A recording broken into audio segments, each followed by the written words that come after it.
attrition. Attrition, defined by the dictionary. First, a rubbing away or wearing down by friction. 2. A gradual reduction in number or strength because of stress or military action. This war against Japan has proven to be a true war of attrition. I thought the war against France, where we simply began whittling down their naval forces, was going to be the war of attrition we would face. I was wrong. The loss of the Williamson, the near-complete loss of the Huntington, and losing the Los Angeles, a cruiser who's been in the fleet since its earliest stages after the 1910 refit and reorganization program.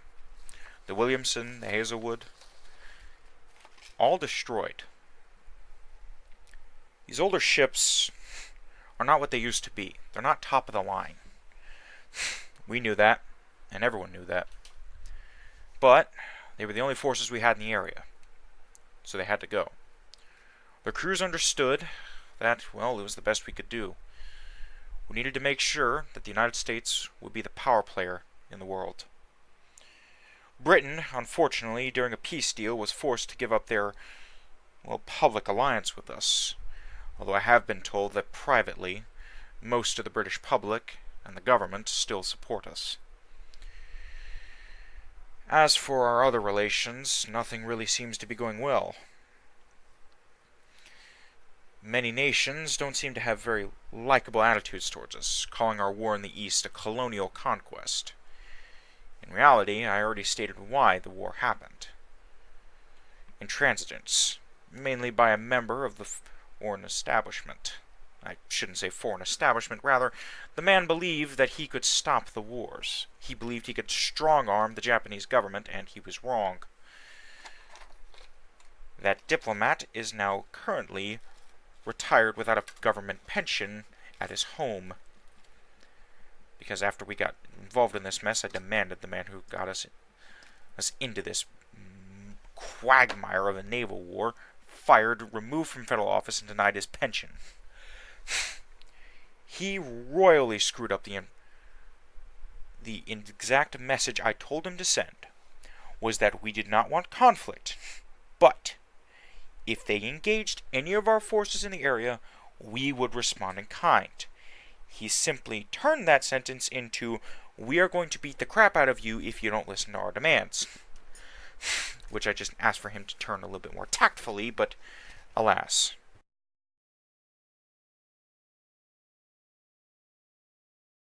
I've been dragged back and forth between congressional hearings and meetings with the president. I've had to design 2 new ship classes to replace ships we lost. The crew of the Hazelwood requested, her surviving crew and everyone else who could escape, requested that a new ship be built for them. A new Hazelwood, with the most modern destroyer designs we could come up with. The recent loss of the Los Angeles also reinforced that point. Her crew, well, whatever's left of her crew, telegraphed me and demanded that they be given a new ship. The men want to fight. They understand that war comes with sacrifices. The near-complete loss of the Delaware during the French War taught us that. It's becoming clear that perhaps my earlier strategy of having a colonial garrison made up of older ships is no longer working as intended. The problem is I'm not sure what it looks like on the world stage to be able to dedicate the resources that we could use. Some of our oldest battleships, the Connecticuts, the Delawares, the Idahos, are still powerhouses, workhorses, able to sit there and take punishment while dealing it in kind. Heck, ships as old as the Charleston class, such as the Canberra, got 3 kills in the most recent battle off Formosa. Denver racked up 4. Minneapolis racked up 3, including her and Canberra deciding to ram the last surviving battlecruiser until she gave up. And I've asked that both captains and crew be given commendations. Many ships who are considered outdated are still performing well, but it's only a matter of time. There is good news on the horizon. The Army Chief of Staff recently came to me. A meeting with his generals, and the Army in general, had shown promise. Cambodia was proving to be a quagmire for the Army, but while the Japanese were so focused on the frontier, they had neglected a small port. We were able to land there and then charged in. The local Cambodian garrisons didn't quite exactly know how to deal with thousands of Marines and Army Rangers charging at them, and promptly fled. We have a base of operations, and it is going well. Now, with better recon and local guides, we're able to mop up resistance. Formosa is proceeding slower than I would have liked. Formosa is a large island, and it takes time to secure it. The battle, truthfully, has been won for some time, but we can't quite find the last pockets of resistance. They're well organized, and they're still large formations towards the center of the island. Meanwhile, in Guyana, the ongoing colonial civil war and conflict there is taking away the Atlantic Fleet's priorities. I want to send the Florida and her resources towards the Mediterranean. However, with most of our Atlantic Fleet now in the Pacific to support the war against Japan, the Navy officers who are manning those stations kindly told me to just please keep the ships in port. We need to have something on the Atlantic coast. And I agree. Torpedo runs by the Preston impressed me. I didn't mean for it to come out that way, but here we are. They are showing that the 21-inch torpedoes will probably be the standard for the rest of the Navy. So hopefully the next round of refits you will commit all resources to updating all torpedoes to the same caliber. As for the future, I'm not quite sure what I can tell. It's difficult to see. In my early years leading the campaigns of the United States Navy, it was simple to see. Relations were kind of set in stone.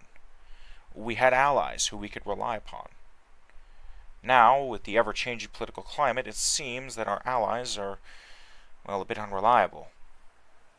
Britain still holds a secret alliance with us, and, the Soviets have been acting more antagonistic with our recent war against Japan, believing, quite possibly, that our little Chinese state that we support in the south of China might start thinking about attacking their communist ally.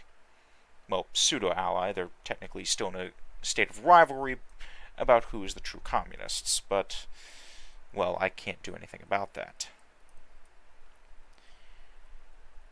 Quite frankly, the Japanese wars taught me a few lessons. First, we cannot underestimate the power of new rangefinders. I've been told of some experiments that were originally designed for the Air Force.